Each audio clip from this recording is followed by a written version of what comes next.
Baik, Assalamualaikum, salam sejahtera, salam GBN, salam Malaysia, salam kuasa ketiga dan salam pejuang ya. Saya berharap audio dengan visual clear sebab ini pertama kali saya gunakan mic versi ini ya, yang saya dah letak kat satu pemegang. Jadi kalau tak dengar tu minta maaf lah, saya akan perbaiki. Tapi rasanya okey. Okey. Dan seperti biasa kalau ada gangguan siaran ini, jangan ke mana-mana, refresh, saya akan ulang siarannya. Baik, hari ini bermula hari ini untuk beberapa hari ya, saya akan membuat live eksklusif pada pukul 10.30 malam sahaja. Okey. Di mana live ini saya akan mula memerincikan beberapa perkara berhubung dengan Perlembagaan Persekutuan, isu-isu semasa berkait dengan politik dan juga isu-isu semasa berkait dengan hal-hal yang bersangkut paut dengan situasi yang kita hadapi sekarang, di mana ada perselisihan antara pemimpin-pemimpin dan sebagainya, supaya anda mendapat satu persepsi yang benar. Okey, supaya anda bolehlah dengar pendapat pihak-pihak lain, tetapi boleh juga rujuk kepada saya untuk mendapat penjelasan lanjut. Dan saya juga telah diminta oleh audience untuk baca komen, dan saya dah beritahu masa saya buat live saya disable komen, maknanya saya tak boleh baca sebab saya tidak ingin distraction. Okay, so saya hanya akan baca lepas live, dan saya akan, kalau ada komen atau pertanyaan yang baik, maka saya akan jelaskan keesokan harinya.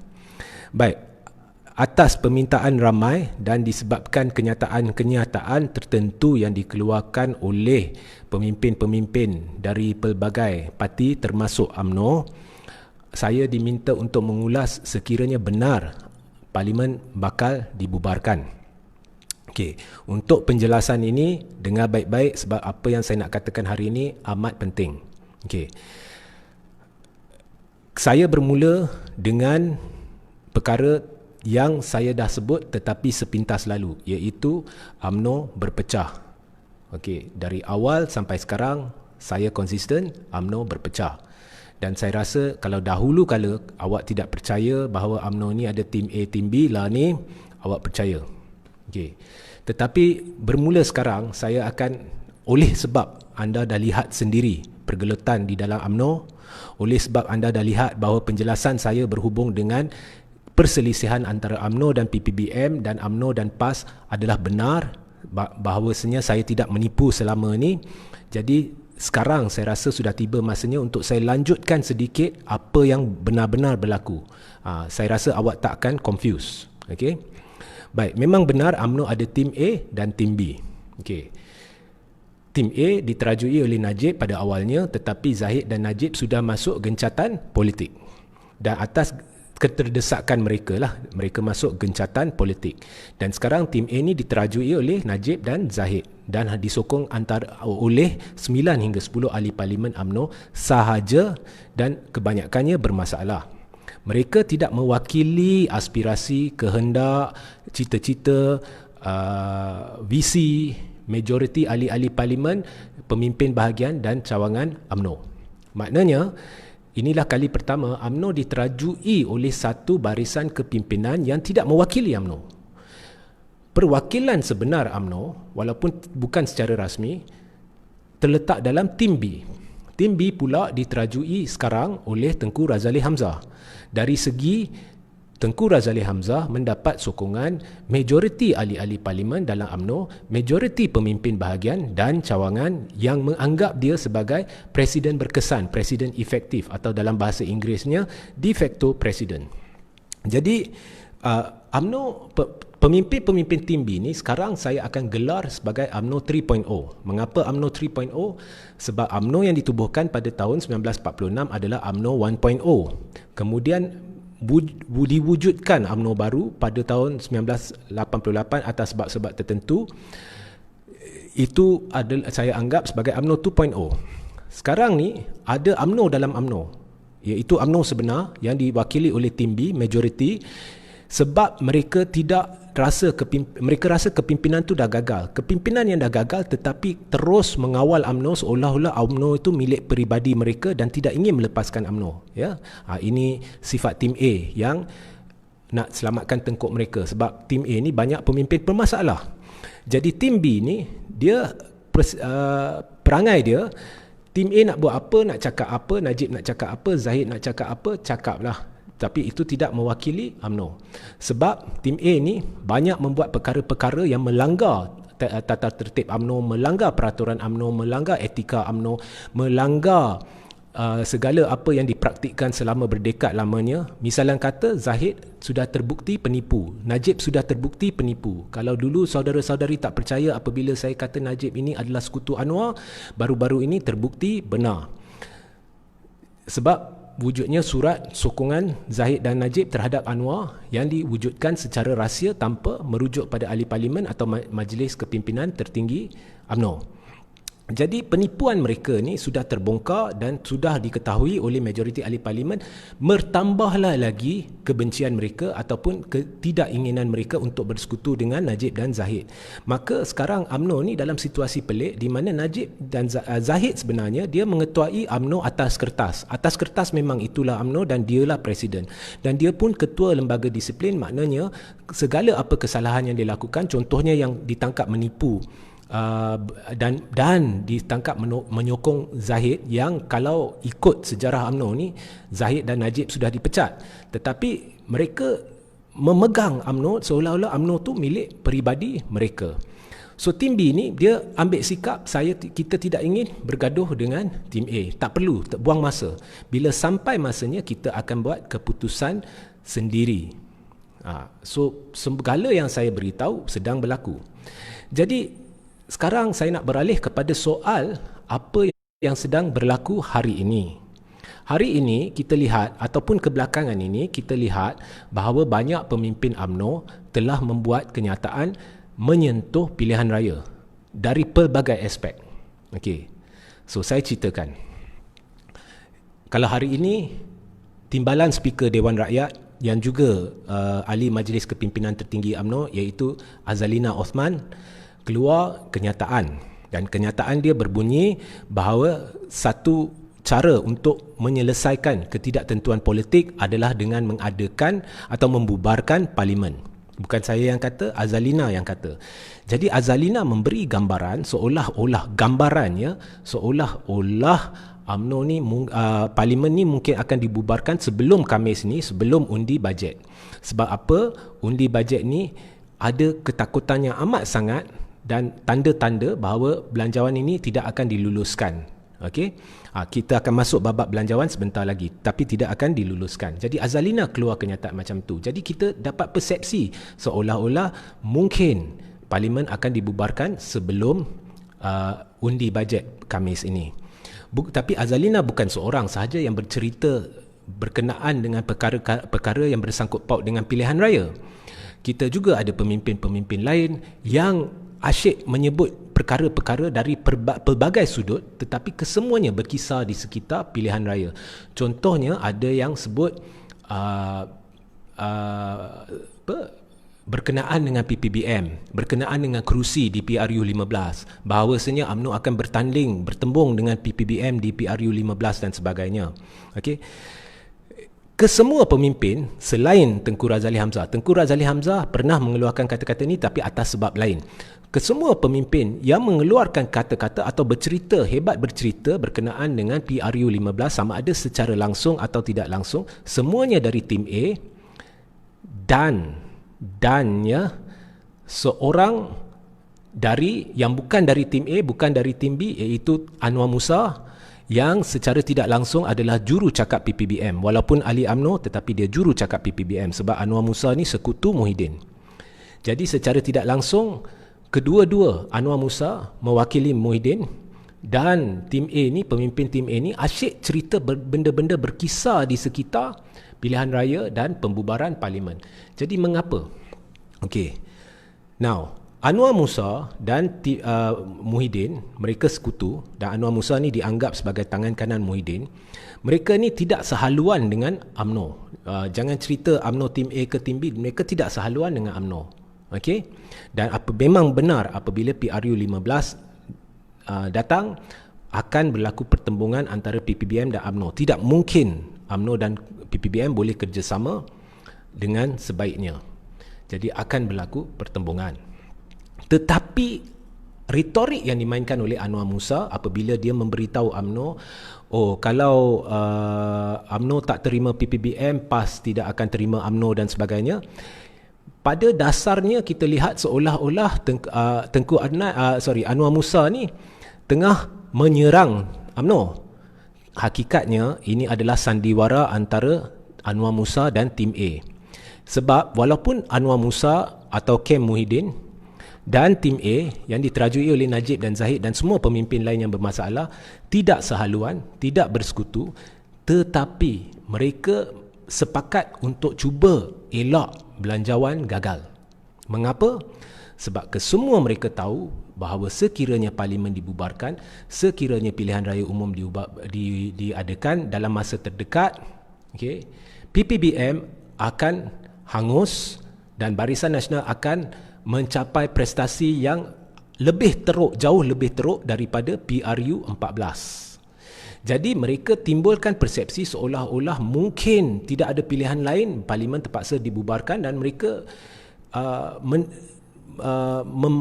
asyik bercerita pilihan raya, bubar parlimen macam Azalina hari ini. Hakikatnya ini adalah sandiwara, berkemungkinan untuk menakutkan ahli parlimen yang dah sedar, khususnya dari PPBM dan UMNO, yang dah sedar bahawa sekiranya pilihan raya umum diadakan, tidak pasti ramai di antara mereka boleh menang. Jadi mereka walaupun tidak sokong belanjawan, tetapi akan terdesak untuk sokong belanjawan. Mereka akan takut, kita tidak ada masa untuk buat pencaturan, sebab kalau parlimen dibubarkan esok, kita dah terus masuk pilihan raya, pencaturan pun tak selesai lagi. Jadi mereka terdesak untuk meluluskan belanjawan. Sebenarnya mereka ni, Anwar Musa dan tim A ni, semua ni, retorik yang dimainkan ni, Anwar Musa serang tim A, UMNO, tim A serang Anwar Musa ni, semuanya adalah untuk menakut-nakutkan ahli parlimen, dan khususnya untuk menakut-nakutkan ahli-ahli parlimen dari PPBM yang anti Muhyiddin. Ada satu kumpulan besar ahli parlimen dalam PPBM yang anti Muhyiddin dan lebih cenderung kepada gandengan Tengku Razaleigh Hamzah dan Tun Dr. Mahathir Mohamad, dan juga untuk menakutkan ahli-ahli parlimen dari tim B ataupun secara efektifnya UMNO 3.0 yang juga cenderung kepada Tengku Razaleigh Hamzah dan Tun Dr. Mahathir Mohamad. Jadi menakut-nakutkan mereka bahawasanya sekiranya parlimen dibubarkan esok, anda tidak ada masa untuk bercatur dan sebagainya, dan kemungkinan besar anda akan kalah dan sebagainya. Mereka memberi persepsi seolah-olah tidak ada pilihan, mungkin terpaksa bubar parlimen. Jadi mereka berpura-pura bersandiwara tengah bergaduh. Apabila mereka bergaduh, Anwar Musa asyik-asyik bercerita sama ada secara langsung atau tidak langsung perkara-perkara. Kalau kita lihat, kita teliti halus, secara halus, ianya sebenarnya semuanya berkisar di sekitar pilihan raya umum ke-15. Contohnya Anwar Musa beritahulah, kalau UMNO tak terima PPBM, maka PAS tak akan terima UMNO. Ini semuanya berkisar di sekitar PRU 15. UMNO pun sama, Azalina pun sama, tim A ni. Semuanya mungkin terpaksa bubar parlimen dan sebagainya. Walaupun mereka tak sebut tarikh, tapi mereka timbulkan gambaran mungkin akan dibubarkan secara mengejut. So ini hanyalah permainan persepsi. Hakikatnya saya yakin yang di Pertuan Agong yang bijaksana tidak ingin pilihan raya diadakan. Buktinya kita lihat di Batu Sapi. Di Batu Sapi sebenarnya penyelesaian dia mudah. Jika semua pihak bersetuju untuk biarkan warisan menang sebab itu kerusi warisan, maka tidak perlu Muhyiddin pergi menghadap Yang di-Pertuan Agong untuk minta diadakan darurat di Batu Sapi. Tetapi saya berpendapat adalah disengajakan pihak-pihak tertentu menyuarakan hasrat untuk bertanding di Batu Sapi supaya ada alasan untuk Muhyiddin meminta agar diadakan darurat untuk menghalang pilihan raya. Saya berpendapatlah. Tapi apa pun Yang di-Pertuan Agong yang bijaksana mengisytiharkan darurat di Batu Sapi, sebabnya di Batu Sapi menurut Perlembagaan Persekutuan selepas 60 hari apabila kerusi itu dikosongkan atas apa jua sebab, pilihan raya kecil perlu diadakan. Okey, jadi untuk mengelakkan pilihan raya itu disebabkan ada tanda-tanda pihak-pihak tertentu ingin bertanding di dalam PRK tersebut selain daripada warisan, maka Agong mengisytiharkan darurat, dan itu adalah satu keputusan yang amat bijak, ya, sebab Agong kita memang bijaksana. Tapi yang pelik, pihak yang meminta Yang di-Pertuan Agong untuk isytiharkan darurat itu Muhyiddin dari PPBM. Ada ura-ura PPBM yang nak bertanding. Jadi saya mengesyaki Muhyiddin sebenarnya tidak ingin warisan pegang balik kerusi tersebut dan tidak yakin bahawa PPBM atau parti lain boleh menang sekiranya warisan bertanding. Justru dia meminta untuk diadakan darurat. Saya mengesyaki. Tetapi dari segi keputusan yang dibuat oleh Yang di-Pertuan Agong, saya mengalu-alukan ianya satu keputusan yang tepat. Dari situ kita boleh lihat bahawa Yang di-Pertuan Agong bersetuju tidak perlu diadakan pilihan raya dalam masa terdekat. Dia tidak ingin pilihan raya. Okey. Tetapi untuk dalam kes parlimen ni menurut Perlembagaan Persekutuan, dia perlu dibubarkan secara wajib pada tahun 2023. Jadi lama lagi. Jadi sekiranya belanjawan tidak lulus, okey, ataupun sekiranya Muhyiddin merasakan mungkin akan berlaku pilihan raya, jika dia pergi ke Yang di-Pertuan Agong untuk mengisytiharkan darurat atas alasan nak elak pilihan raya umum, tidak boleh diterima. Sebab apa? Parlimen masih lambat lagi untuk perlunya parlimen dibubarkan secara wajib, iaitu pada tahun 2023. Jadi untuk Muhyiddin menggunakan darurat untuk cuba menghalang pilihan raya umum diadakan, tak mungkin. Sekiranya belanjawan gagal diluluskan ataupun ditolak, maka secara perlembagaan Muhyiddin kena letak jawatan, wajib letak jawatan. Sebab sebaik sahaja belanjawan ditolak, biar kata apa pun oleh blogger mana, oleh pemimpin mana, oleh mana-mana pihak, tapi secara perundangan, secara perlembagaan, Muhyiddin akan effectively tidak lagi boleh berfungsi sebagai Perdana Menteri. Maka Malaysia seolah-olah tidak ada Perdana Menteri. Dan Kabinet tidak boleh berfungsi sebagai Kabinet atau kerajaan. Jadi Muhyiddin wajib letak jawatan. Melainkan, ada pengecualian di sini. Melainkan, Muhyiddin menasihati Yang di-Pertuan Agong untuk membubarkan parlimen. Dan Yang di-Pertuan Agong bersetuju. Sebab menurut perlembagaan, Yang di-Pertuan Agong ada hak untuk menidakkan atau menangguhkan persetujuan dia itu. Okey, andai kata Yang di-Pertuan Agong setuju, parlimen bubar, Muhyiddin akan jadi Perdana Menteri caretaker sehingga pilihan raya umum ke-15. Tetapi di Batu Sapi kita lihat Yang di-Pertuan Agong tidak ingin pilihan raya. Jadi oleh itu sekiranya belanjawan tidak diluluskan, Muhyiddin tidak ada option ni. Sebab sekiranya belanjawan gagal dan dia cuba nasihati Yang di-Pertuan Agong untuk bubar parlimen, berkemungkinan amat tinggi Yang di-Pertuan Agong tidak akan bubarkan parlimen. Maka secara efektifnya Malaysia tidak ada kerajaan dan Muhyiddin wajib letak jawatan. Walaupun dan kalau dia enggan letak jawatan, maka secara efektifnya kita boleh anggap dia telah letak jawatan. Dan Yang di-Pertuan Agong boleh melantik sama ada Perdana Menteri interim atau Perdana Menteri baru. Okey. So, ada orang bertanya saya, macam mana pula kalau belanjawan tidak diluluskan, kemudian Muhyiddin meminta Agong untuk mengisytiharkan darurat? Okey, saya dah beritahu, nombor satu, Yang di-Pertuan Agong dari awal lagi dah beritahu tak nampak perlunya darurat. Di Batu Sapi, ianya pengecualian sebab pilihan raya perlu diadakan dalam tempoh 60 hari. Jadi Yang di-Pertuan Agong terpaksa isytiharkan darurat untuk menghalang pilihan raya sebab ada bukti atau ada petanda bahawa pihak-pihak selain dari warisan ingin bertanding di sana. Jadi itu keputusan yang bijak. Tetapi saya dah kata dan saya ulang, untuk parlimen hanya wajib dibubarkan pada tahun 2023. Jadi tidak perlu ada darurat. Okey, dan tidak akan diadakan darurat. Maka sekiranya tidak perlu darurat, sekiranya tidak akan diadakan darurat, jadi kita tak perlu fikir tentang tu. Tetapi apa pun, sekiranya belanjawan tidak diluluskan, automatik Muhyiddin tidak berfungsi sebagai Perdana Menteri, maka dia tidak berhak atau tidak mempunyai kelebihan untuk menasihati Yang di-Pertuan Agong untuk bubar parlimen, kerana secara efektifnya dia tidak layak jadi Perdana Menteri, maka option itu tidak ada. Ini tidak kira Yang di-Pertuan Agong akan isytihar atau tidak, dan kita dah nampak Agong berkemungkinan tinggi, amat tinggi tidak akan isytihar darurat kalau diminta. Tetapi Muhyiddin hilang hak untuk meminta, Muhyiddin hilang hak untuk menasihati Agong. Dia hanya ada dua option, sama ada dia letak jawatan atau dia minta bubar parlimen. Dan sekiranya, dan berkemungkinan besar Agong tidak akan bubar parlimen, maka sekiranya belanjawan tidak diluluskan, kita akan ada Perdana Menteri baru. Jadi ini penjelasannya. Okey, bukannya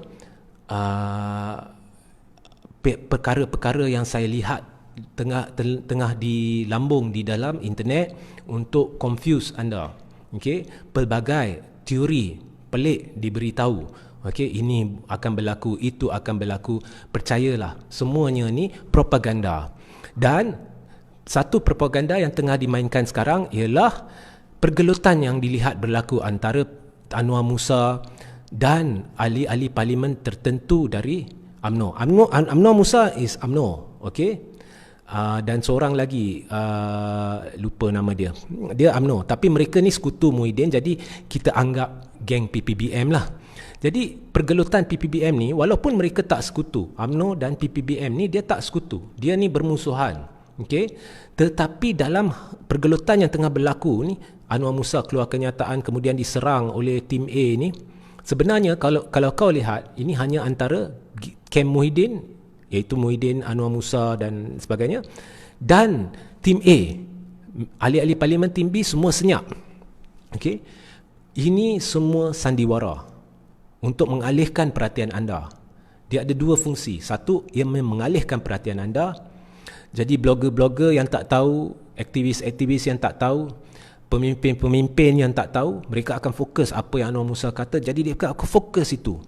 Dan ini membantu Anwar Musa dan tim A untuk menimbulkan ketakutan di kalangan ahli parlimen bahawasanya parlimen mungkin dibubarkan esok ke lusa ke sebelum Khamis. Jadi mereka akan keluar kenyataan sokong belanjawan untuk elak parlimen dibubarkan. Mengapa? Sebab sekiranya parlimen dibubarkan, tim A tahu mereka akan tenggelam, PPBM tahu dia akan tenggelam, dan ahli-ahli parlimen dari UMNO atau PPBM yang lain yang walaupun sekutu dengan Mahadin dan Tengku Razali Hamzah, mungkin mereka takut akan hilang jawatan atau tidak akan diundi dan sebagainya, kalah pilihan raya. Jadi dalam ketakutan mereka akan sokong belanjawan. Itu objektifnya. Sebab tim A memang takut belanjawan tidak diluluskan. Okay, sebenarnya mereka tidak ingin pilihan raya, mereka tidak berani adakan pilihan raya, mereka takut pilihan raya. Sama juga dengan PPBM. Muhyiddin juga tahu bahawa sekiranya belanjawan tidak diluluskan, dia memang akan hilang jawatan. Dan kita dah lihat bahawa pilihan raya sebenarnya tidak akan diadakan dalam masa terdekat dan parlimen tidak akan dibubarkan dalam masa terdekat. Yang saya boleh beritahu secara pasti, sama ada belanjawan diluluskan atau tidak, Muhyiddin tidak ada masa yang lama. Lebih lanjut daripada itu saya tak boleh ceritakan. Okey. Jadi ini penjelasan saya untuk hari ini berkenaan dengan situasi politik semasa, apa yang berlaku dan sebagainya. Okey. Jadi saya harap kalau anda dengar, anda faham apa yang saya ceritakan. Kalau tak faham, babak mana yang tak faham tu tanya di ruang komen. Dan kalau saya nampak soalan-soalan yang penting, yang logik, yang baik, ya, untuk yang memang saya rasa perlu diberi penjelasan, maka besok saya akan jelaskan. Okey.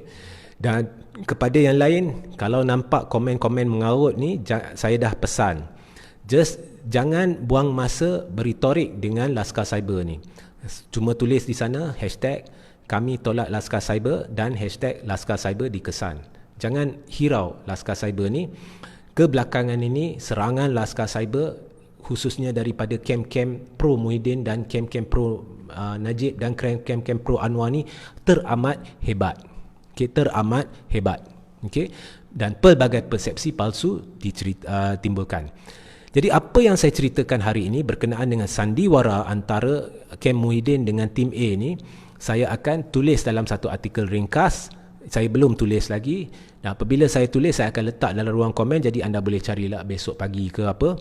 Dan minta jasa baik anda semua untuk tolong tularkan live ini, share ramai-ramai. Untuk beberapa hari ini live saya akan panjang sedikit sebab saya akan rungkai banyak perkara. Okay. Hari ini saya buat sepintas lalu, jadi banyak perkara yang saya sentuh, mungkin ada juga yang confuse sikit lah. Jadi untuk yang confuse boleh tanya soalan, saya boleh jawab soalan tersebut. Tetapi bermula esok saya akan fokus satu-satu. Jadi contohnya besok saya akan masuk perlembagaan, lusa saya akan masuk ini dan sebagainya, dan juga akan sentuh isu-isu semasa. Okey, sehingga kita berjumpa esok dalam 10 hingga 15 minit. Saya akan letakkan link kepada saluran Telegram saya di ruang komen. Jangan lupa sertai saluran Telegram saya ya. Minta tularkan yang tu juga. Dan saya akan letakkan link kepada 1-2 artikel yang telah saya tulis hari ini. Dan belanjawan ni saya cuma ada satu pesanan lah. Belanjawan ini oleh kerana nyata sangat berbaur politik, nyata sangat ianya merupakan pendanaan yang saya nampak untuk persediaan PRU15 bagi pihak kerajaan. Ianya tidak berjiwa rakyat, tidak membantu rakyat. Setahu saya tidak merupakan belanjawan untuk membantu menangani wabak COVID. Dan oleh kerana Muhyiddin dan Speaker Dewan Rakyat gagal untuk membenarkan usul tidak percaya dibentangkan sebelum undi belanjawan, maka apabila mempertimbangkan semua ini, buat kali pertama saya beritahu, ya, terang-terang saya beritahu, saya amat berharap demi rakyat belanjawan ditolak.